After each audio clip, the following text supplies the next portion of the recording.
One. Hello, my name is Gail Seiler, and I am honored to represent Betrayal Project USA. We are a victim led organization that is dedicated to exposing institutional betrayal, mainly the COVID-19 pandemic, the protocol deaths, and the shots. Um, we can be found on Rumble and BitChute by searching Betrayal Project USA, and on Twitter and X at betrayal underscore PROJ. Today we have the privilege of talking to Briana McDowell Ross, whose veteran husband was killed in a Georgia hospital. Briana also serves on the board of Betrayal Project USA and is the chair of um, our promotions and media and marketing committee. Briana, so tell us about your husband. Um, okay, my husband was like the most amazing man I've ever met in my life. He was just such a good, pure-hearted man. I grew up, I didn't have a father in my life, and was in a lot of bad relationships before him, and I just never even knew a man like him existed. So he was like my hero in real life, my hero, and then the best father that I could ever imagine as well. He was a hard worker. He was military. He was a Marine veteran. He was very proud of that. Uh, he had such a great sense of humor. He was so fun. He always made everything fun. But he knew, how to crack the whip with the kids as well. But he wanted to help people. He always just went out of his way to help people and bend over backwards for people. And he would never hurt a fly. He was just you know, everybody says about him that he was just the greatest guy they've ever known. And you even named your daughter America. Yes.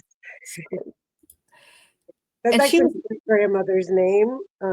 They came over here from Germany, but oh, so that was back in, the late 1800s. And a lot of people were named America back then coming over here. I didn't know that. I didn't know that. That's pretty cool actually. Yeah. Um, let's make that name great again. No, I love that. I love that. Yes, me too. I loved it until the country betrayed me. But no, that's my Right. little joke I try to make. But no, I still love it. It's some just bad seeds in this country. Right. And so he did serve his country and he was a wartime veteran, right? Oh yes, yes. He was as soon as 9/11 happened, he wanted to enlist. It really hit him hard, and he wanted to help protect his or help save his country. And so he was in the war in Iraq, and he did 3 tours. And he was not on the front lines combat, but he was on the front lines doing other jobs that are to me just as bad. He worked in the mortuary. At one point, he also drove the vehicles to go find his other Mhm. soldiers' bodies, uh, Mhm. and those types of jobs. So tell us about so the pandemic hits and at some point either y'all got sick or Jason got sick. This was during the declared pandemic of the unvaccinated when Biden had announced it was going to be a dark, dark winter, right? So this was October of 2021. Tell us about how that came about. Yes, we we actually didn't really believe in masks, and we didn't believe in any of that stuff. And we went the first year and a half of the pandemic. and nobody was sick in my house. We were outside in the sun as much as we could. We ate healthy. We were, just living healthy and doing what we're supposed to be doing naturally. And we were all great until the he went to work, and I think like everybody he worked with, it was a very close quarters, and I think a lot of people he worked with were had just gotten vaccinated, and Mhm. now we know about the shedding, and I already knew about that. I actually have a journal I wrote in that at that time, and like right when I said I'm documenting this just in case, and Yeah. Jason's coworkers got vaccinated this week, and it was like immediately after that he got sick. But really, I actually got sick first. I and of course the kids were at school and everything. So we have three kids, and uh, so I wasn't feeling well. But and I have asthma, and I used to be hospitalized like twice a year for upper respiratory infections, pneumonia, stuff like that, because it would just go from zero to a Mhm. thousand so quick. And excuse me. So, I was very concerned about that. But what they were saying was not to go to the doctor and not to go because I had a physician that I would normally go to, but I just remember being terrified. Uh, I knew I wasn't supposed to call. Like, I just felt like, so I was trying to do everything myself. I had been doing a lot of research online. I have a lot of friends in the medical field and, people that are very knowledgeable. And I also am like a researcher and I'm a reader myself. So Mhm. I had been keeping up, and my mom too. My mom has been on health since I was born, so she's always been ahead of her time with understanding health. And so I got sick, and I remember I slept for a few days, and I was using like the American Frontline Doctors or the Frontline Critical FLCCC, I think a lot of Mhm. their recommendations, with zinc and vitamin C, vitamin D, quercetin. I think my mom actually had the Dr. Zelenko's actual bottle Mhm. of stuff, and we were taking that or the same type of combination. And chlorine dioxide, I want to say, because we could not get ivermectin or hydroxychloroquine at that time. Right. And we already, like Jason and I we already knew a lot about the hospitals. We would actually threaten the kids sometimes when they were just doing like, crazy stuff or doing stuff they weren't supposed to that was dangerous. And we say, hey, we can't take you to the hospital. They won't let us come back with you. You'll have to be in there alone. I mean, I remember like saying that to them. So like we understood that too. So we didn't want to go to the hospital either. So I had really stocked up on stuff I could, and we had done research. So I ended up being okay after a few days, and uh, but then my husband, about a week later, after my first symptoms, was really when he was not feeling well. But he was such a loyal employee, and only he did his position, and he's like, I have to be at work on the 15th and the 30th. He did the accounts receivable. Mhm. He had to process payments. So he's like, I have to go because it was the 30th. I remember September 30th. And so he went in, and I was like, okay, that's it. So then he stayed home. That was a Thursday. That Friday, and I started taking care of him and trying to do all the things that I had done for me. And the kids had all gotten it too. And he was seeming to do better Friday, Saturday, Sunday. And then Monday, my son had an incident at school, so I had to go deal with him. And Jason went to work, and I was like, "No, don't go. Why'd you do that?" But anyway, so couldn't keep him from working. Like I said, he was a hard worker. So he came back home. He seemed about the same that night. I was still like trying to do everything for trying to help him with healing the best I could. And the next day he went back to work. I mean, he said he felt well enough, but then a few hours later he called me, and he said he was like, I don't know what happened. I feel like I got, hit by a Mack truck. I've been sleeping in my car for 2 hours, and I was like, oh my goodness, do you want me to come get you? And he's like, no, I'm okay. And so he made it home, and I was nursing them like crazy then. And I tried not to let the fear creep in, but man, it worked. I mean, their fear campaign, because I think, a couple days I flipped out. I mean, I just didn't think I was capable, which now in hindsight, I know I was better than anyone else. But at the time, the only thing I knew that I needed, because I had a nebulizer, like I said, I have asthma. I have allergies and asthma that were like debilitating growing up. And again, I want to make it clear too, that was from a vaccine injury. So I was vaccine injured as a kid. The, it was like my childhood was almost practically ruined by how bad my allergies and asthma were. I was constantly having to manage it and worry about it. And so I, because of those times I've been to the hospital, I knew the protocol. I knew the protocol for like pneumonia and upper respiratory infections, which is what this was. I mean, a virus goes into a bacterial infection. That's how it works. And so, how would this be any different than the flu or whatever? So, normally they always do an antibiotic um, and then a steroid. And then I usually get, because I have asthma, albuterol nebulizer treatment.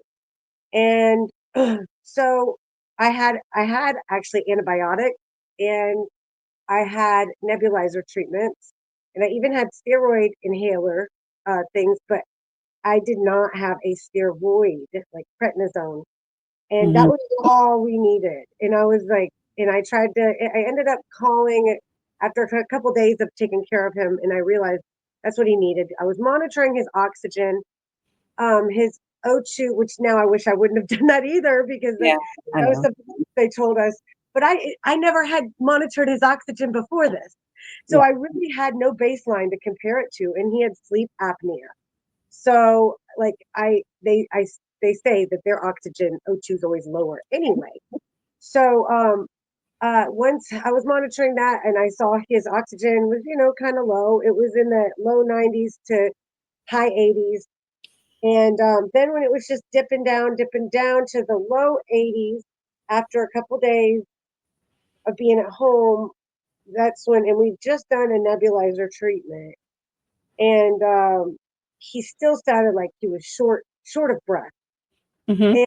And, but again, he didn't have asthma. So really, I probably should have been using budesonide. But anyway, so that's basically when I freaked out. I mean, he ended up saying, I feel like I'm in another dimension.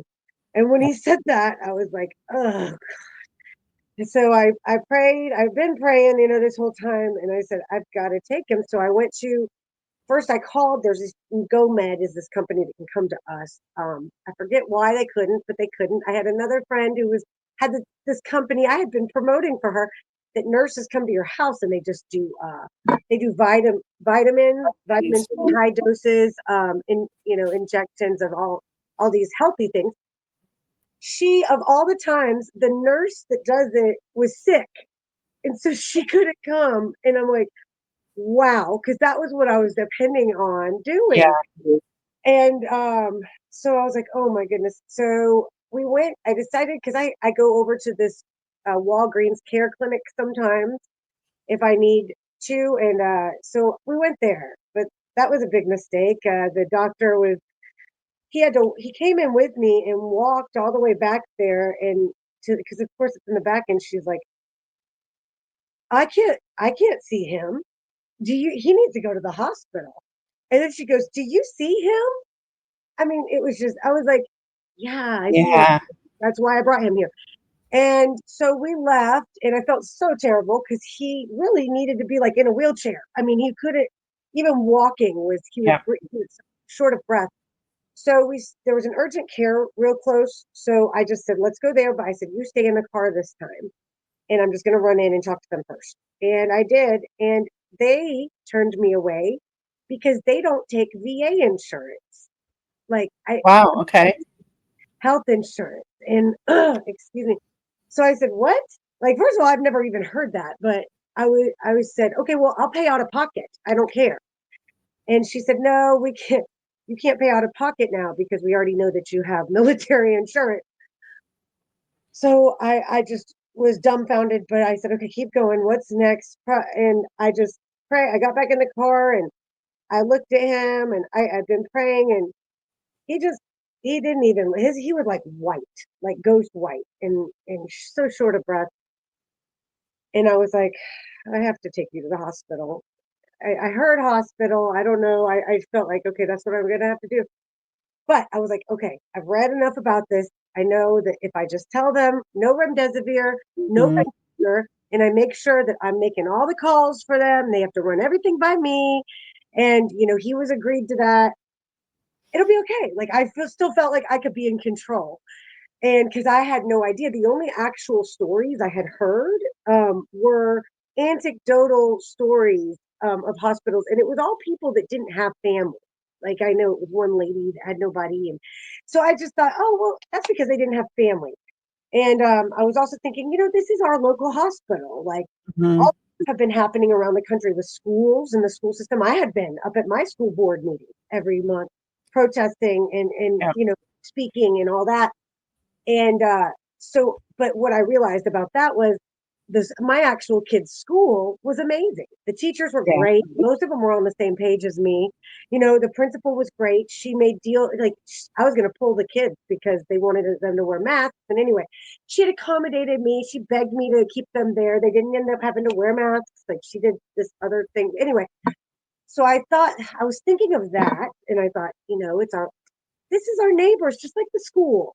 Yeah. This I probably just heard all that on the radio stuff, but it's just like that. I'm hearing all these bad things about the schools, but my school's great. So I thought, oh, same with the hospital. There may Yeah. be bad Right. hospitals, but my hospital's great. And it's my neighbors and everything. So right when we got there, before I would sign him in at the front desk, I said, no, no, I'm not signing anything until I know for sure he's not going to be given remdesivir or a ventilator. And the girl looked lost at the desk. I mean, she was just like, oh, like staring at me. So I repeated it, and she's like, just couldn't even. She didn't even say anything. Finally, I think I said it again, and then a nurse came over and said, "Oh no, honey, that's you don't have to. He's not going to need any, or he's not. You don't have to worry about that." Is what she said. We're just going to take some vitals and just see, and it'll be okay. He probably just needs some oxygen. So I was like, okay. So I signed it. And I don't know, hindsight again, it's like, I was just like, oh, okay, she's nice. So I signed it and I'm laughing because I'm just laughing, at myself. And that's all you can do. But they took his vitals in triage and then brought him back. Then they took him back, gave him a COVID test. He came back out and sat with me. He had oxygen then. And there was a guy who even commented and said, "Oh, he looks so much better." He was like white when he came in here. Now he's got color again. And I was like, "Thanks, you're right. Yeah, he did just need some oxygen. Thank you." Yeah. And but then one of the nurses came out and called him. I didn't even know this was going to be it. He stood up and went back. I didn't even get to say goodbye or anything because after that is when they told me I couldn't go back with him and I wasn't going to see him anymore. And I was like, wait, what? And Yeah. So even though they took him back, they gave him the test, and then they brought him back out to you after you drove him there and drove him everywhere. Now you couldn't see him. yep, Okay. yeah, we slept together in the bed together. So I fought with them too about that. I said, I have it too. I was sick too. And to be able to go back with him. And they said, oh, well, when were your symptoms? So I ended up telling them the date, and they said, oh, well, yours. I said, I'll take a test. They were like, you have to have a positive test. I said, I'll take a test. Give me a test. And they said, oh, well, it's been too long. You probably wouldn't show up positive. And I shouldn't have Wow. taken for an answer. I really still didn't know what I was really up against. So I was just like, oh, okay. I guess this is it. I mean, I'm going to pick him up in a little while, right? I had to go get the kids at school. And Mhm. so I was like, well, I guess I got to go. And then I got home and my mom lives next door. So I got to her house and I was taking the kids because I was telling her what happened. And she said, wait, he's at the hut because you left him there. You can't leave him there. You've got to go get him. So I was like, oh God, you're right. what am I doing? And so I left the kids with her, but I still was up against a wall. I couldn't Yeah. get on. I called, kept calling later. I was talking to him on the phone, and one nurse happened to say to me that night, I said, I'm on my way to pick my husband up. I just need to pick him up now. And she goes, oh no. She goes, ma'am, your husband is not coming home tonight. She said it Oh, like, wow.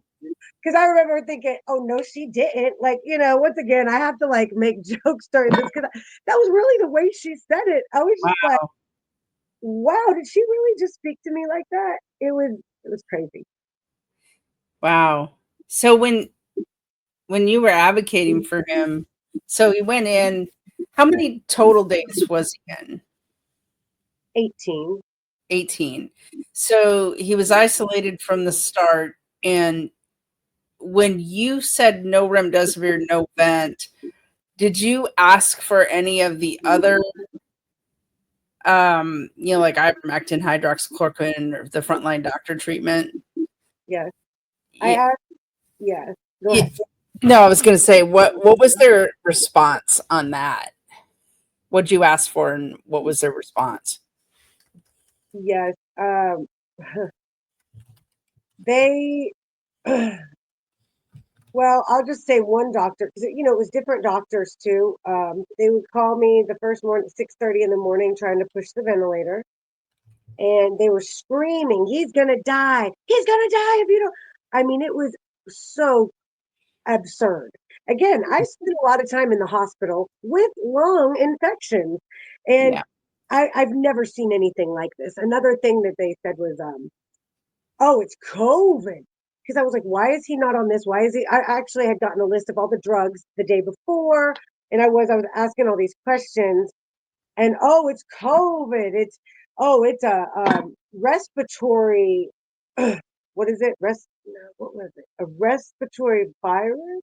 So it's different. It's not like what you had in those other experiences. And I was like, what? Okay, I guess it is. I mean, they really had me convinced though. Like at that Mhm. point, like at one point, I was like, oh, I guess maybe it is different. But before that, I mean, I just every person I talked to, I asked. A lot of the nurses were just honestly clueless. I mean, one of the first days, I have everything written down. She said the name wrong of the drug. So it was remdesivir, but she said some completely different drug. So Mhm. I just thought that was, something else. And then I finally talked to a doctor. It was a couple days after he was in there. The charge nurse there told me I could come up there and see him through the glass for a little bit because our wedding anniversary was the next day. Mm. And I thought she was just being kind and compassionate for that reason. And I remember driving there. I mean, I was just praying the whole time, armor of God. Like I put the armor of God on, like verbally, right before I went in, because the first thing she said was, "You, if you go back there, or if you try to go through that door, I'm going to call security." And I was like, "What?" Because I had come in like, "Hi, how are you doing?" Like my Yeah. normal bubbly self. And she talked. She was like, "If you try to go back there," I mean, that was her response to me. I was like, I wasn't going to do that, but okay. And so then the doctor was there. And that's what I realized. But before that, I'm watching what they're doing. And I'm watching his vitals did not look bad. But then, like, somebody went in there, they adjusted his bed, and like his vitals got worse. And they were doing stuff. They added something else into his IV, and his vitals went down. I mean, got worse again. Mm. Just like, huh? And then I saw the respiratory therapist or somehow met. So I was asking her questions. I said, wait, isn't that he not supposed to be in that position? I know that for a fact it's better for him to be prone, right? And she was like, no, it really doesn't matter. Ugh. And then I'm even asking them, can he go outside? Can y'all take him? It was beautiful. The weather in Georgia in October is like beautiful. And it was just the perfect temperature. And he was missing all that sun and all that, grounding with the earth and all that. I'm like, why can't y'all take him outside, a little bit, a few times a day or so? They laughed at me. But then when the doctor came in, he was the one that his name is Dr. Gatan. Can we say names? Yeah. Oh, yeah. Okay, we can name. Yeah. Okay, Dr. Gatan. And I had talked to him on the phone. I had started asking him about this stuff on the phone, talked to him again about it. And this is what I realized that's why they wanted me to come in. He was trying to talk me into the ventilator. And so I was asking him, he said, "Oh, ivermectin. Oh no, that doesn't work. That doesn't work. They tried to use that in my country and it really bad and oh yeah, no monoclonal antibody. No, they thought that worked at first, but now it's nope, it's not working. It doesn't work well. I mean, he just everything I'd name, he's like, nope, that doesn't work. Like I that know, was even though the doctors who used it had no deaths, right? Like yes, thousands of patients, no deaths. right. And so I stood my ground as much as I could, then and to where he had the ventilator right there. He was like, look, he's like, he's not doing this because of you. So, we're just waiting on you to agree to this. And I'm like, no, I'm not going to agree to that. That is foolish. Like it makes no sense. I've never had to have one of those. It was with my breathing problems. So make it make sense. Like nobody could even explain to me how that was going to help. I kept saying, how is that going to help heal him? And nobody could answer me that. Then there was a nurse eventually, but that day, no.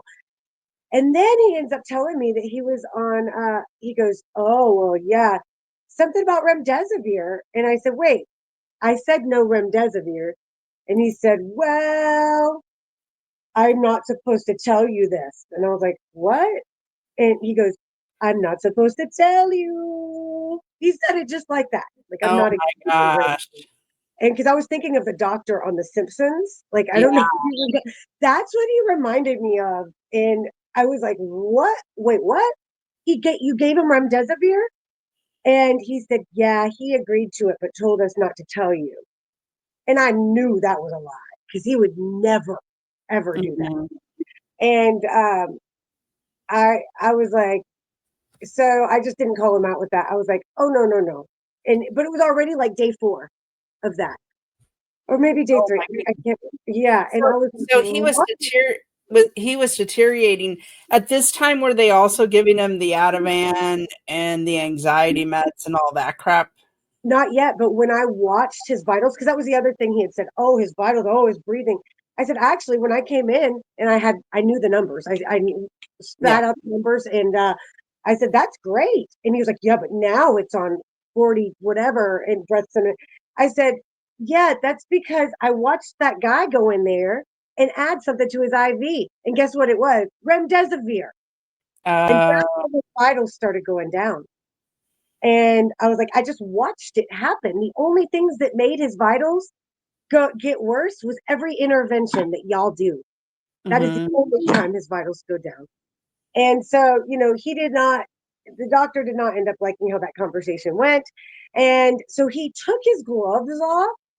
And I guess I was standing against a wall or by a wall and there was a trash can and he like balled them up and threw them like so aggressively that they hit the wall right next to me and slid down into the trash can. And I was like, whoa, like that was very aggressive and like really threatening, honestly, if I wanted to really think about that. But so that was it. He, they just kept repeating that same narrative. Every person I talked to that night, that's when I left there. First of all, I did video like as I was going out to have all the different hallways and how to get Mhm. in there to because I was like just in case I could pull. I really wanted to pull a Huckleberry and Angela what they did for Get him you. out. I was terrified.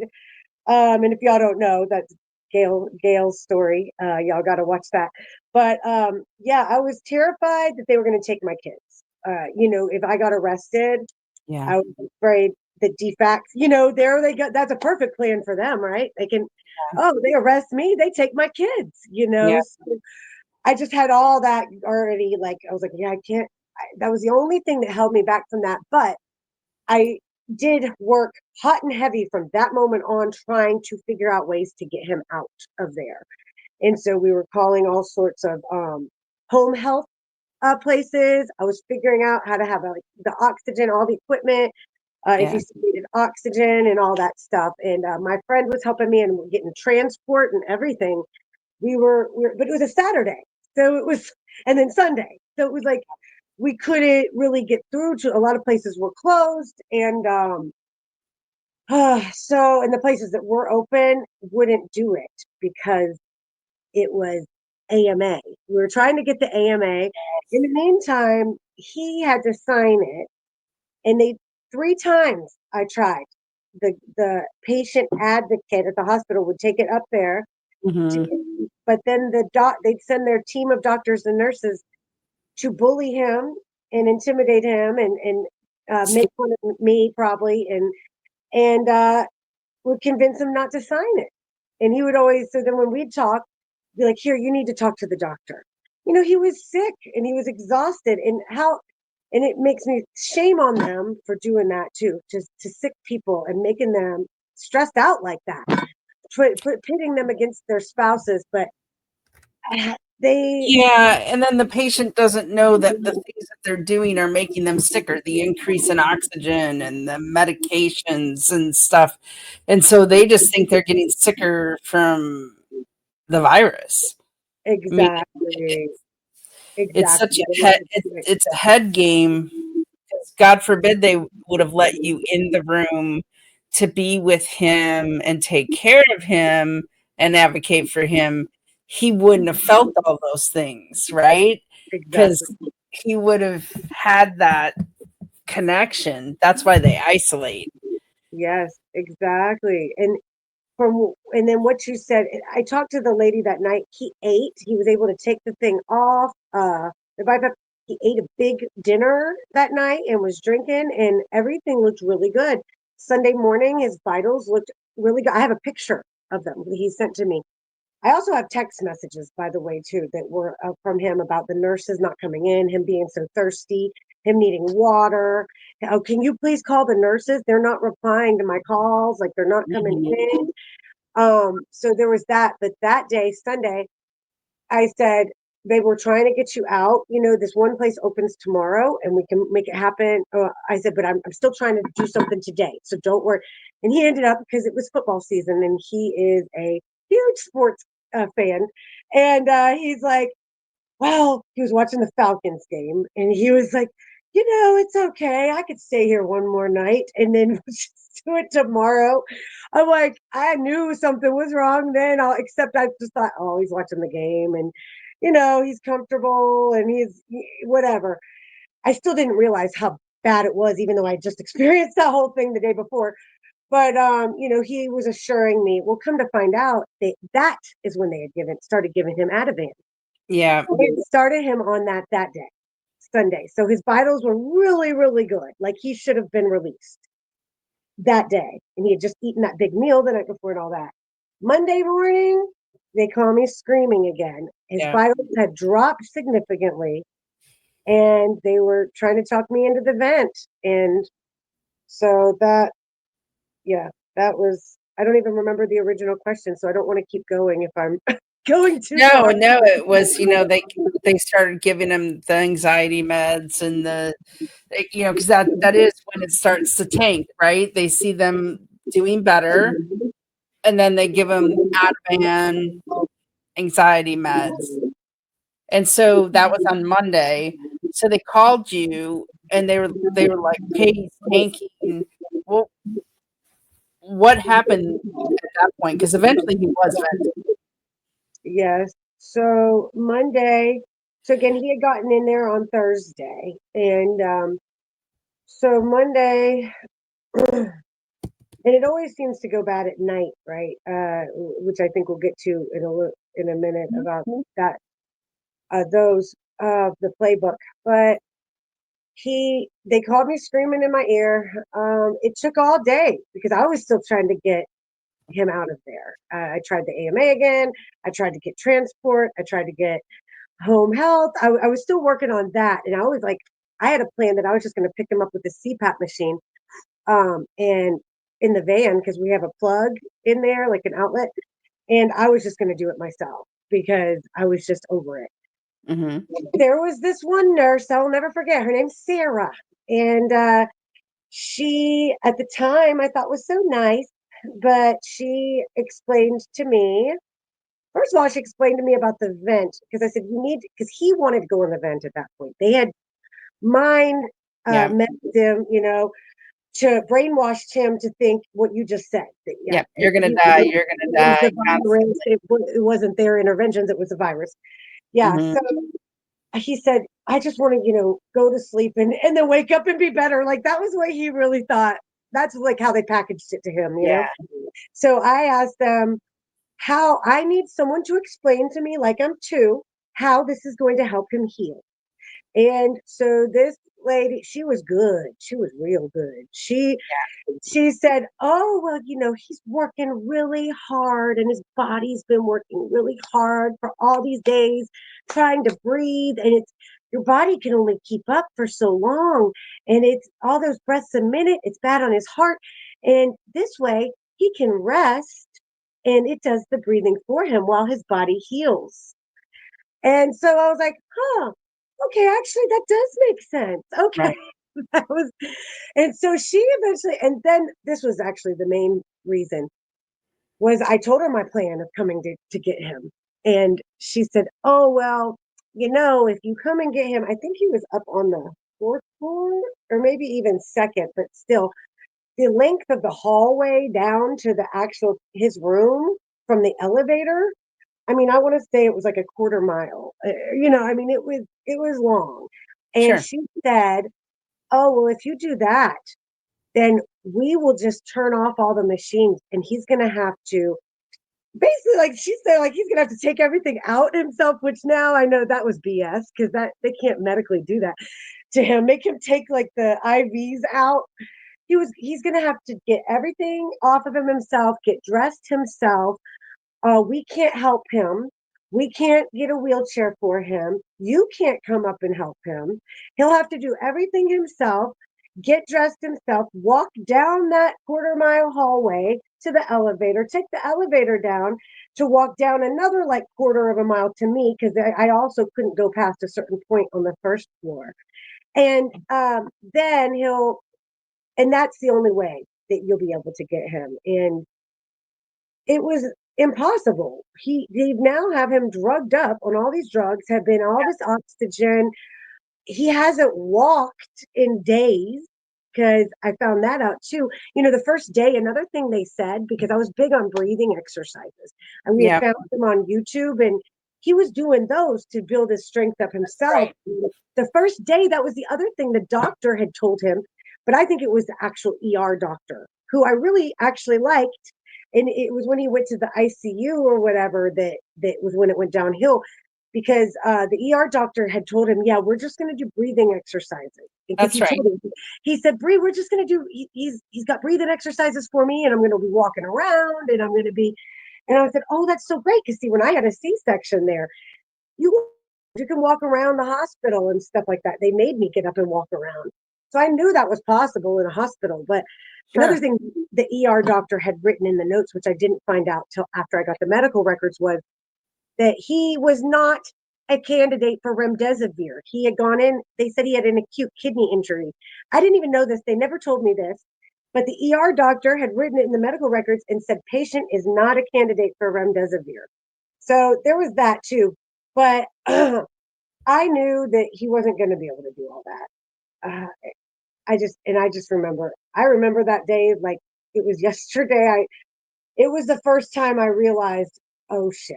Like I was, Wicked. That's really wicked that she did that. That is a wicked thing oh, to and you know what else she say said? that. Thank you for saying wicked because you know what was the most wicked part of that? Was this haunts me still to this day. She said, I wouldn't be able to sleep tonight if I knew that he had left and done that. And Gail, I actually was like, oh, well, if she's not going to be able to sleep tonight, then maybe she really means it. I mean, I'm like, Yeah. I haven't been able to sleep now for 3.5 years. Right. My Because kids she don't lied. Yeah, because she lied to you and she knew it. And she knew she was manipulating. That is That's why I say wicked, because number one, there's no way she didn't, as a nurse, that she didn't know that what she told you about the men was a lie. The second thing is she, the nurse, primary patient advocate, she is to stand between the patient and harm. And she knew darn well that's not true about AMA. Yeah, They scare patients like that all the time. So shame on them. yeah, and that because that's exactly how it happened. He said he wanted to talk to Caden. I let him, Wyatt and my two youngest were too young to really know what was going on, but Caden, my oldest, knew what was going on, and he talked to him. And I just remember I let him talk. I remember he started crying, but I heard Jason say, you've got Mama, you've got Nani, and you've got Aunt Jenny, and you just be strong, and I've just got to do this so I can be better, and this will help me get better faster. And I just remember those words because that's truly what he thought was about to happen. He trusted them. And look at he wasn't an old Jason was only 36 years old, and y'all were healthy. Yes, I wanted to say that too. That yes, he was 36, and not only that, he did not like to take drugs like pharmaceuticals or anything. He was really big on being natural. He was diagnosed with high blood pressure like a few years before that, but very short period of time because instead of he got the meds, but he never took them. We immediately found this alternative natural doctor, and we did what is it, this full testing, like the Mm. whole bamboozle, the works. We got the works done at this place where we got the full testing, and then they put you on these detoxes and then these supplements and these eating plans, and they're constantly testing you. They do all way more tests than the medical doctors do. It's and they even do all the different hormones. It Yeah. was like 3 pages of test results, and they analyze all that stuff, and you go in every week, and they're constantly monitoring like your what is it called, oxygenation. They had this Mm. machine that could tell your oxygenation of all your cells, and it was so cool. We had never been healthier in our whole lives, and honestly, that was what for me. I wanted to do it. He wanted to do it for his the blood pressure, and maybe he had like maybe a cholesterol that they were looking out for. He didn't have high cholesterol, but it was like, oh, watch out, for it. It might come if you don't take care of it. He did it for that. I did it for my allergies and asthma because I was like, I'm sick of this. I've had this my whole life. I'm sick of sounding sick and feeling sick all the time. And um, man, it knocked it all out. I mean, I got rid of almost all of my health problems, and he did too. And so So we, y'all were fit and healthy. And so she talked him and you into this ventilator. Did they put him on the ventilator on that day, on that Monday? they said they were, but I don't think they ended up doing it till first thing Tuesday morning. Okay, so we need to emergency put him on a ventilator, and then okay. So they put him on the ventilator, and then how did that progress? Did he ever come off the ventilator before he passed, or did he pass away on the ventilator? Oh man, it was such a no. He almost came off many times. It was such a roller coaster. I would never want to go back and relive those. They were like the worst weeks of my life. I was constantly. I mean, I can't even believe my heart survived all this because I mean, it was just fight or flight. I hardly slept. I was because I was trying to research things and take care of my kids by myself. And Yeah. but one thing that did happen was once I agreed to that, I got a call from a doctor, and she said, "Hi, really sweet talking." What- She was the like she made it sound like the liaison between, since I couldn't be there, she was like the advocate, basically. She made it sound like that. She's called it family care. Mm. Family, I'm family. services because she's like, I just wanted to find out some stuff. Like, what is he like? Tell me about your family. What can so I can know like what to play for him or put the TV on, or I know things I can do. Tell me. She was asking me questions to get to know him. And I really thought it was because she was really trying to take care of him like a wife would, like if they were there, like, that was what she packaged it for me. And I now know she said palliative. She also said, she did say family care and all that. But what she was the palliative care. Palliative care. I Oh had my no gosh. idea what that was. And I know she said the family care word, and I'm the family care person, family support. I mean, she used all these phrases. I'm sure she said palliative care at some point, but I had no clue what that was. And now I know because I would have been up there ripping the stuff off anyway, or telling them to rip it off.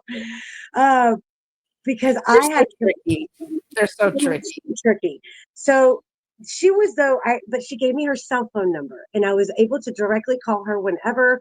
Her name is Dr. Shaw, and so I did. She was who I called when I didn't like anything that was happening or whatever. Throughout the process, I had another friend whose husband came home from the hospital, had been there on the ventilator and stuff. I did a lot of talking with her, and she gave me tips, and I was trying to like follow, what she had told me to do, but it was just different. She had friends in there. She had friends that were working in there. Yeah. I, and she was vaccinated. And Oh, the whole family was, but he wasn't, her husband. So anyway, it was just a different situation. They loved her because she had gotten the vaccine, so they were going to help her. So I didn't realize that then either. So I'm like, I'm yeah. getting advice from other people also on the outside, and trying to try to understand what they're telling me more. And I'm just talking to people every day. He did so good at first. I mean, it was just a few days. By that next end of the week, he was weaning off the ventilator. He was almost completely off. And I remember that Friday, he had a setback, is what they call it. And so I'm like, I don't, what the heck does that mean? I want him off the ventilator. Like, they're like, oh, we got to up it back again and take a biopsy or whatever. And it was it ended up being another infection, pseudomonas. And Hospital acquired infections, right? exactly, hospital acquired. And the doctor told me that I talked to. He said, "Oh, this is a hospital acquired infection." And I was like, I can't even believe he told me that. He was like the only honest doctor. I liked him. I wished he had been there more, but he was like, "Yeah, this is because of the hospital." So basically, and I was like, "What?" And they said, "But don't worry. We've got the immune. What are they called? The virologist, immunologist team, and Yeah. this team." They'd always make it sound like there's all these people working, like they're all working hard in his room 24/7. Oh, we've got the whole team down there, and they got the best meds. They know exactly what to do. We deal with this all the time. Okay, okay. So a few days later, they were starting to wean him off again, and that, or maybe it was just even like 1 or 2 days, they were trying again. And then it just went south. They called me in the middle of the night screaming at me one night and said, oh, he coded, and that they have done all the interventions that they could do. And I was like, what does that mean? I don't even know what that means. I'm like, there's nothing else you can do. I was like, please. I remember I was crying. I was like pleading with her. I was like, we have 3 kids. Like, they need their daddy. Please, you have to do something. You have to save him. And she was like, okay, ma'am. I said, do I need to come up there? And she said, we'll call you right back if you need to come up here. I didn't hear back from them. So I went to sleep. I was exhausted. I remember by then it was like day 15, day 14. And I hadn't slept much. I was just so tired. I said, well, okay, it is what I pray. I just been praying, went to sleep, woke up the next day. Dr. Shaw called me. Oh, the day before I had talked to this other doctor that I did not like. And I had told her, I don't like him. I did what you did. I said, I want to fire him. I don't want him around my husband. I don't want him to be the doctor of my husband. I want someone else because he he was the one that said if the day before, oh, we're gonna have to resedate him. They had him off all the paralytics and like it was really just some of the groggy, the morphine, the pain drugs. They said, oh, nope, we got to start all over. We got to resedate him, reparalyze, resedate, start from the beginning again. And I went, no, no, no, no, no, no, no, no. I was like, don't do that. No, I'm telling you, that is not what we want. And you are not to do that. And then I started going through with him about the other drugs. I'm like, ivermectin. He's like, what? That's not approved for. So I crazy. said, one, the Nobel or whatever No, prize. but yeah, right. It won a Yeah, Nobel but I said, Prize. for best medication, it is the most safe, most sound. I was arguing with him about that. He goes, for COVID? And I said, well, no, of course not for COVID, because this is a new virus. Like, why are you even, you know the answer to that. And I just remember getting nowhere with him. And I was in tears when I got off the phone with him because he was not at all listening to me. And he was such a jerk. And I was like, he's going to kill him. And I just knew. So I just called Dr. Shaw, like, no, I was so upset. And she talked me down and went through all my concerns one by one, answered them to make me feel better. And then Mhm. she said, I will let you know if you need to worry. You do not need to worry right now. I'm going to let you know if there's really something you need to worry about, I'll tell you. So that night is when the coding I just told you about. Sorry, I kind of went back, forwards. So they, yeah. So So, he coded that night after they um, had redone all the stuff. And so that morning, Dr. Shaw called me and goes, the first thing she said was, okay, you need to worry now. So, because the day before is when she had said, I'll let you know when you need to worry. She goes, yeah, you're going to need to worry. And I was like, oh, goodness. So she had me come up there that day. And now I know that they only do that when they think they're dying, like actually about to die. And but I was just excited to go up there. And right when I got there and she was there, she just looked at me like, talk about virtue signaling. Like she was just like the biggest virtue signaler, faker, actor. She looked at me and she just goes, and she grabbed my arm and like locked arms with me and walked me down. And now I'm just like, ugh.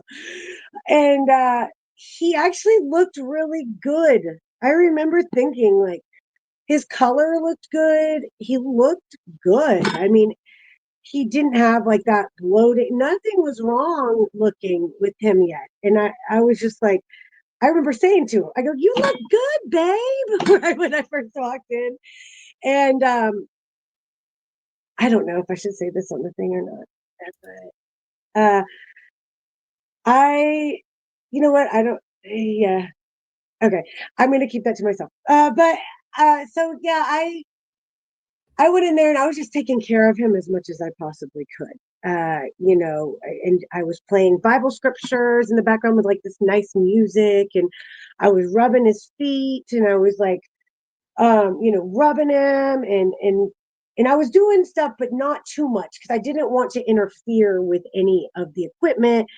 I remember I wanted to lay with him so bad, but I didn't because I didn't want to rip any of his things off. I mean, he had so many IVs and even, yeah. later everything coming from him. But I was doing as much as I could. I was just praying, uh, massaging him, just doing everything I could to take care of him. How And long did they let you stay?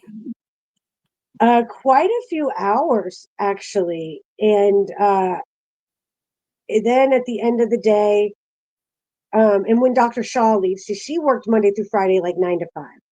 So whenever she was gone is when like they'd be like, you got to go now.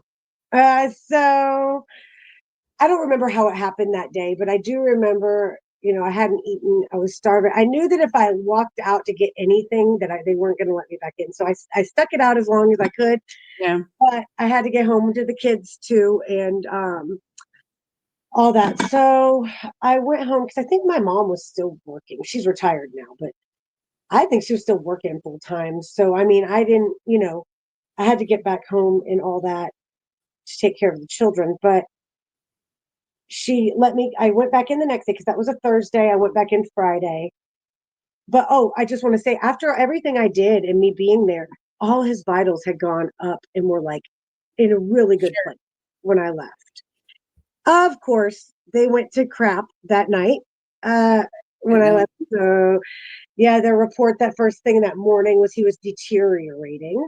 So I went back up there and did everything I had done the day before. His sister came up that day, and she's the one that she started asking me about Caden. My oldest son was not my biological son, but I'm the only mother he's ever known.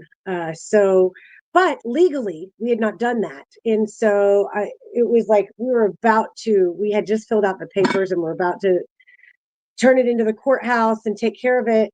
We hadn't. So she said, have you, she asked me about that. Do you have legal rights to Caden, or have you, adopted him, or whatever the process was at that time?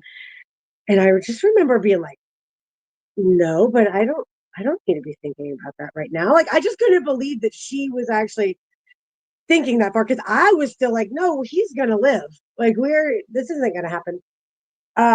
And because he got better again, all his vitals had gone up by the end of that day. They were so good, and I had been praying hard. I have been, like I said, massaging, doing different things, talking to him, just being there, I think. And the next day, they wouldn't let me up there. It was a Saturday because his vitals were so good. Mm, I forget how they even worded it, but they basically said, because we don't think he's dying today, you don't have to come up here. He's actually looks like he's getting better. And I was like, good. I was just like happy, like that's great news, yes. And the next day, oh, he was deteriorated. Overnight, whatever happens overnight, deteriorated again. And Sunday, I went up there, same thing again, did the same process. His vitals looked great, except the one oxygen monitor seemed to be broken. And I remember asking the nurse about that. I was like, I need that fixed. She's like, and I remember her saying, well, it's his finger's too swollen, so it can't take the oxygen level. So I was like, oh, well, if that's the reason. I now think that a lot of those machines weren't even working. It was like they didn't even have proper machines hooked up, in my mm, opinion, but I don't know that for sure. But anyway, so Monday was the last day that I went up there. Dr. Shaw had called me that the kidney doctor was now called because his kidney levels were looking bad, and they wanted to do dialysis or whatever they do. And I needed to give permission. I talked to the kidney doctor. I gave him permission. I got up there as quickly as possible. I had to pick the kids up at school, take them to my mom's, and I got up there. And there was a different doctor up there. And I was in there with Jason doing the same stuff I had been doing every other day before. And this other guy comes in. I thought he was a respiratory therapist or some other. I didn't even realize he was a doctor because I'm doing my thing. And finally, he had been sitting there for a minute and he was just staring at me. And he was like, so Miss Ross, and he starts asking me questions. He said, I'm the doctor. I've been here since Jason was first in here. I've been following his case. I'm like, wow, this is the first I've heard of you. But he said, he had sepsis. He said sepsis. I said, he does? He said, he had sepsis when he came in here. I said, what? No, he didn't. And he goes, yes, he right. did. And he's like arguing with me. I was like, no, because nobody's told me that before. Nobody has ever told me that. Anyway, he's like, yes, he did. And so I was like, okay, whatever.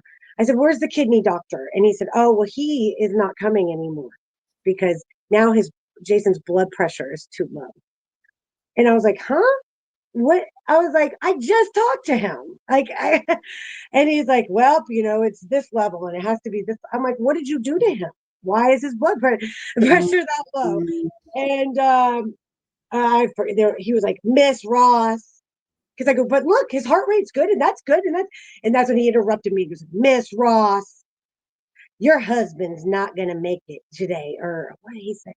Your husband's not going to make it or something. And I was like, Yes, he is. And that's concerning that you're, saying that. I forget what I exactly said to him, but there was another nurse that came in and he was kind of playing the same game. And I was pissed at this point. And I was like, you should have the mindset of you're going to save him. We're not, since when do we start giving up on patients like this? Mhm. No. And a few days before, by the way, they had tried to get me to sign a DNR, and I kept refusing. Yeah. And I said no. And then they kind of both tried to, it was a group of ladies. And I remember one of them said something, but my best friend was with me and she's real. You think I'm feisty? She's real feisty. And I like get intimidated sometimes to say certain things to certain people. She doesn't. And she stood right up and said, oh no, if she stood up to one of them. The other doctor lady that looked like she was in charge had to pull the other doctor aside. And she was like whispered to her and she had to take over. And she was like, oh no, this is what it's just for this reason. And I said, no, I'm not going to sign any type of DNR. And she said, how about if we make it like if his heart rate gets below fifth, this, or his breathing Then below. yeah, then they'd make it happen, right? Yes. And then she ended up telling me, though, they said, because, they really don't go into any type of heart failure until it gets below like 50, or it was like 60. And I go, wait, what? Because wasn't this everyone, all the experts had told us if it gets below 90 that you have to go to the hospital? Like if Mm. their O2 gets, because their heart might stop and their organs might start failing. No, their organs don't start failing until 50, 60, O2 60. I Mhm. was blown away. I was, but I had to, refused that. So what I think ended up happening in the end, because I didn't do the DNR, was they figured out what I wanted, and they figured out this nurse was tricky once again, figured out that, oh, she wants the dialysis, because I had just read all, I was about to transfer him. That was the other thing. Talked to other doctors. We had done our research and found out that Emory does this one thing that it would take his blood, the ECMO machine. They said, Mhm. I had found an advocate too, this man that was in New Zealand that was a critical care advocate. It had taken me all this time to find him. But so I went through all these things he told me to go through. And that's when they knew I wasn't playing and I knew my stuff. And so Dr. Shaw said she had tried all those things, or they had done everything she had an answer for. The ECMO machine, oh, now he's been on the ventilator too long. I said, you just told me 2 days ago that this is the normal amount of time people are on the ventilator and much longer. But then she was changing her story when I asked about the ECMO. You can't do an ECMO anymore. We've had him on the list for the ECMO at Emory.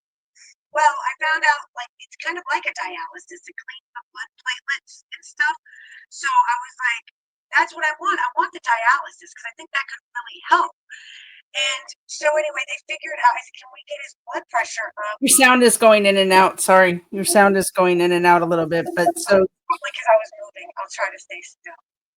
no, the I think it's the phone. I think your device. Can you Can you mute hear and me? mute and unmute real quick for me? Okay. Okay. Um, Hello. okay, it's a little bit better. So you wanted the ECMO, and then but they didn't give it to you. So what Right. did? And the dialysis was what I was really counting on because this other machine, I think it was the ECMO that I really wanted, it cleans the blood platelets. And I'm like, yeah, we need to clean his blood. Like, that would be great. Much less like dialysis would, yeah. Yes. So that's why I was excited about the dialysis. And so I really wanted it. Well, once they realized that, he figured out, he said, hey, the nurse came up to me. So my pastor had come up at that point. My pastor and the leader of the prayer team, and she's actually she's like my church mama now. They came up there right away as soon as my friend called them, and thank God, and they came and prayed over him, anointed him. Did it was amazing. A lot of time spent with him and me praying. He prayed. My pastor prayed over the nurses. The one nurse seemed nice, but this one evil nurse, I'm telling you, I swear he was scared. Like Yeah. I wonder if my pastor felt demons coming out of him because I said, well, good. Now he's prayed over him. So he should be doing the right thing. I don't know. But no, right after that, right when my pastor and them were leaving, we were out in the hallway. He comes running up. Now, mind you, this guy, Nurse Trey, he had given me attitude and been pretty rude the rest of the time. And he comes up down the hall. I think he literally did a little hop. He was like, yes, like so excited. Oh, we can do the dialysis. We can do the dialysis. We got the okay. Do you want it? I do have to say that I'm going to have to flip him over to put this thing in his neck for something to connect. And so you do have to approve that, but don't worry, we do this all the time. It's just for a second, flip him back, and he will be good to go. And so I was like, okay. He goes, do I have your approval for that? Yeah, yes, for that procedure. Yes, yes, yes. Do it. Oh, actually, before I said yes, I looked at my pastor and my church mama, and I was like, and I remember my pastor saying, I mean, this could be your one shot, And I was like, that was what I was thinking anyways. And I said, yeah, I think so too. So I did it. And he said, okay, we'll meet back here at 10:30 or whatever time it was, and I'll get started. And I said, okay, because my friend was leaving. They were leaving. I walked them down, and I got something out of my car, came back up, and my friend met me back there, and he went to do it. He told me we could stay in there the whole time. And I wish I would have, but I think my stress level at that time was so far gone. I just felt like praying on the outside was better. I also felt like I was going to get in the way, and I didn't want to be, I don't know what I was thinking. I just was like, no, we'll stay out here. We had our Bibles, because we were praying, me and my best friend. And that was all weird. I was like, I just want to pray the whole time, And so she noticed that the nurse, during the time he was supposed to be doing this procedure, she saw him come out and like duck behind this thing to hide from us, hide from her. And he like popped his head up, and when she saw him, he ducked back down. I mean, seriously, like out of him, like you can't make this stuff up. So it was something real shady he was doing. He obviously wasn't doing this procedure on my husband. And then a couple more minutes later, this woman comes over to us and starts, and we're trying to pray. We're in the Bible open praying. And she comes over, hi, and starts talking to us. Oh, so how are you doing? Have you been here before? And I'm like, yes, I had two of my kids here. And she goes, then we're like the hotel of hospitals, right? I forget. And all I'm thinking is, why is this woman talking to me right now? And because then a minute or two later, here comes Nurse Trey, and he says, I need to talk to you. And I'm like, okay. And he said, when we had to flip him for this procedure, his heart stopped. And we haven't been able to get it started again. So you need to come with me. And I was like, what? So I'm just following him, and I'm just praying. And they wanted me to go in there. I put the stuff on, went in there. There's this girl chirping in my ear. She was the PA about, she's like, after 15 minutes, 10 minutes, 15 minutes is when we normally stop. So you got to let us know how long you want us to keep going. You got to let us know. And I'm like, what?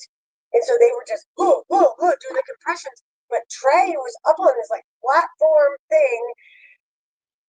Like he was like chanting. It was really weird. It almost seemed like it really did. They wanted you to see the trauma of it so that they could manipulate you to say, please stop, let him go, right? Yes, that's what it Yeah. was. It seemed almost demonic too. It seemed like it's like satanic ritual, because the way he was chanting, they were kind of circled around him. They were going one at a time to give chest compressions, giving more of a shot. And I honestly felt like I had gone to a different dimension, like this ritual or something. I was like, I'm not in a hospital anymore. It was so crazy. Yeah. I have to say that, because I've never felt the Holy Spirit so strong as I did during those days. Yeah. But I also, because I never felt the evil like that I felt in that hospital every time I went in there. I know. Especially at that moment. Yes. Yep. And you too, as a God-filled person and a God-following person, a very connected to God spiritual person. Oh, you felt it. And that's how I think I saw all that demonic stuff. Yeah. Because I was just like, what on earth? He was naked. They had nothing over him. So they're giving him chest compressions. Anyone who's ever seen and knows it shakes your whole body. Your whole body's shaking. And they had nothing covering him, nothing. Mhm. And I was just like, first of all, how disrespectful to him, but and to me. But I was more concerned about other things in that moment. But I just wanted to throw that in there. They kept that going for apparently, she said it's been 14 minutes or something. That girl comes back over to me, and I would never have told him to stop. I mean, I was like, no, you keep going until you get his heart beating again, you know? And, but she's like, it's been, here we go. We don't normally go past 15 minutes because it can, I don't remember anything she said. I just knew I heard 15 minutes and we stop normally after that. That was all. And I just turned to my friend, and my eyes were probably just huge. I remember looking at another kid. He was a nurse, probably a medical assistant, new kid because he's young. His eyes were like this. Like I Mhm. think he was traumatized. He was like, I've never seen this. And I remember looking at him that I knew something was up. Like this is so weird. Yeah. Anyway, they called it. So then right up without me telling them to stop, they just stopped. Trey goes, okay, anybody else? Anybody else? Like it was like an auction or something. Nobody else. If I was about to go, I will. I'll try. And but before I could, he called. He was like, all right, 11:20, or no, what did he say? I'll never forget this. 23:25, time of death. And I went, wait, what? And I remember they started leaving the room, and I went, wait, what's happening? Like I had and somebody said they called his time of death, it's over or something. And that's when I was like, and I just fell on my knees on the floor. Because it was me and God the whole time. So I'm just like, God, what is this? What am I doing? And that was it. That is when God though gave me an instant answer. Because during that time I did have a lot of spiritual moments, but he did say something huge is happening, and you're going to be a big part of it. And And you are. So that yeah. was so he Oh, died on. yes, and I've got to say that lady, the reason I said that about her earlier, that lady that was about a hotel of hospitals and all that, she was staring at me through that window the whole time. I remember looking up while all this was happening with my husband, the chest compression still happening. And I can't explain to you the look she had. It was almost like that eager look that Willy Wonka meme with that original, what was the actor's name? Gene Wilder. Yeah. And that, yes, look. She was like looking at me like that through the window. And I just remember thinking, why is that woman staring at, why is she here? First, I'm like, who is this woman? And why is she standing there staring at us? And that look, it was insane. And she was still staring at me like that after the time of death, all that. She's still standing there staring. And I'm like, what on earth? And then finally, when I did stand back up, I remember Jenny, my sister in law, was there. She gave my best friend who was there a hug. And I'm just standing there by myself, lost. I remember just walking down the hallway. I was like, I don't know where I'm going. And I turned back around. Nobody was stopping me, though. That woman was just watching me.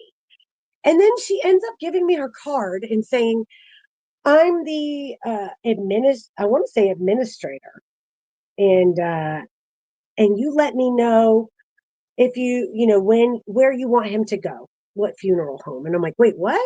Because I mean, this is all new to me. I was like, a funeral? No, I want to bring him home with me. Like I didn't know how it worked at all. Like I was like, Oh, yeah, that they have the whole process down. So he was in 18 days. So on the 25th of October he passed away. Can you wrap up the by talking just a little bit about the impact? So it's been it's going on 40 years, right? So 21, yeah, it's going on 4 years coming up here. And talk about the impact that this has had on y'all. we were, yeah, I did that little laugh because like words can't even describe how painful it's been. He was the best father I ever. I didn't have a father, like I said. all I wanted was for my kids to have a good father. I wasn't going to have a family if I didn't have a husband like him and a man like him to be a father. And that I was so happy that my kids had a father like him. And to lose him is unimaginable. It's indescribable. But I will say, the first thing I did was I said, they can't lose their mother too, because I had seen that happen to some people. And actually, one of my best friends, her mother, that her dad was killed when she was young, and her mother went off the deep end. And so I said, I'm not going to be like Gina's mom. I'm not going to be like. I remember thinking that, but also, um, so I couldn't work. There's no way I could work. I sat in one place for 2 weeks. Luckily, I had a lot of friends who came and swooped in and helped me. They knew what to do. They like ran my household and took care of my children for the first 2 weeks because and took me to where I needed to go to the funeral, all that, because Mhm. I was trying to piece together everything that happened. Like I remember literally sitting there for 2 weeks in the same chair. Like I would go to bed to sleep eventually, but I'd be back in that chair with my notebooks and like trying to go through everything but I was frozen too. I was just like frozen. And I'm just walking. And so there was that first 2 weeks. And then I remember when my friend had to leave because she was moving, they were planning on moving. Her husband had gotten transferred, and I knew that she stayed behind. The whole family had moved, and she stayed behind to stay with me. So Oh, when she that's had to leave, I mean, she was an angel. She's seriously an angel on earth. And Amanda Silva, shout out. And so I remember being like, I don't know how I'm going to do this. I I still don't. It's been the I've been through a lot of hard times in my life. I had a lot of childhood trauma. I but I have never been in this much pain. I felt this experienced pain like this before in my life.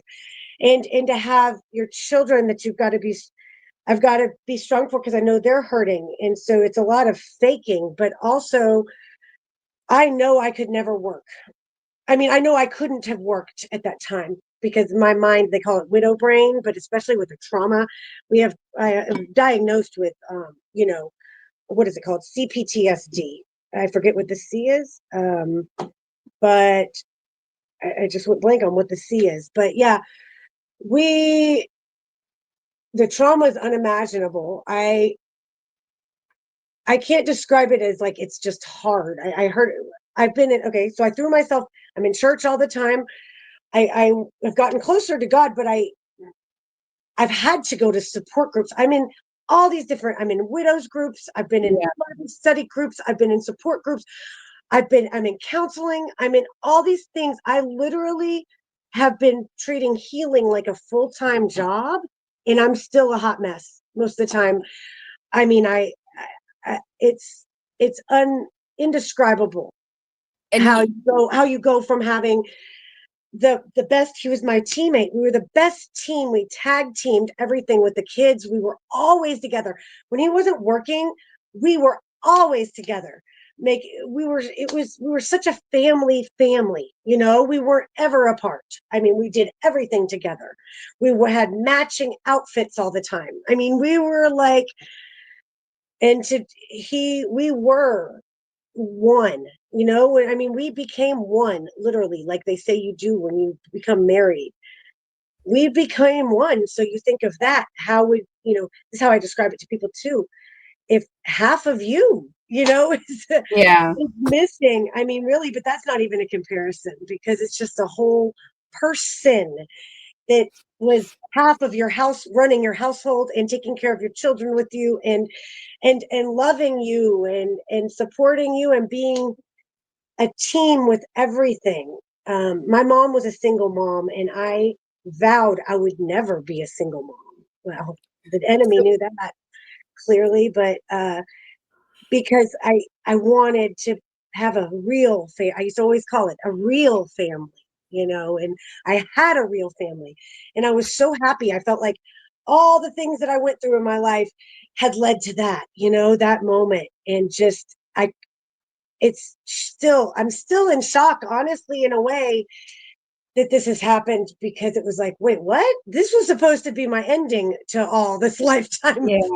of pain and suffering, not like more pain and suffering. And so, I mean, it's luckily I had done a lot of healing for my childhood stuff before that, because I'm doing better than I think a lot of people could. But that's because I've also been blessed to have God take care of my bills. Now I have been struggling. We haven't been able to afford groceries because then inflation happened. I go Yeah. to a food bank for groceries, but guess what? That's multiplied. So does like half Yeah. half of Georgia now. So it's not near enough food anymore. Like the food is like a joke now. I mean, it's like breadcrumbs these days, and Oh, I it know. Yeah. it's so sad. I've had to make GoFund. I'm about to make another one, Give Send Go, just for groceries, because people said make one and we'll so we Yeah. can donate, because it's ridiculous. My husband was a veteran, and so he didn't have like a 401k. He didn't even have life insurance. He expected us to get the pension from the VA if anything happened. And they've been playing with our benefits for now 3.5 years. But luckily, I have attorneys that are helping me. If I would have been doing that myself, I would have never gotten any benefits. And that's True. what I know, Jason was thinking was going to help us, if anything happened. So we haven't gotten that. We had, like I said, no life insurance or 401k. We got some social security to help pay the bills so that I could focus on the household and my children. Yeah. And that's So a full-time job, as you know. I was a stay-at-home mom. I have multiple bachelor's degrees. I had careers before, but when we had our third baby, Jason and I decided for me to stay home when we crunched the numbers. And so, yeah, so I'm saying all that to say, if I had to go to work, I think about this all the time. I think I probably would be in a mental hospital right now. yeah. I mean, that's the level of how hard it is. So I want to wrap up with three things that Ellie made you, um, because I think that they're beautiful. Um, the two hugs and the kiss that never happened. And so Ellie does these things called pixels and pulses. And so she made you this one of you two at a game and a hug, a forever hug that you can have, another forever hug that you can have, Oh, I love it. and then you forever kiss. And so um, I thank you for being willing to tell your story. And I hope others will be inspired to do so as well. And Yeah. thank you for all the work you do on Betrayal Project USA. Oh, thank you, Gail, and for letting me tell my story. And yes, we're just getting started, baby. Yep. Everybody tell your story. All Yeah. right. Thanks, y'all. Thank you.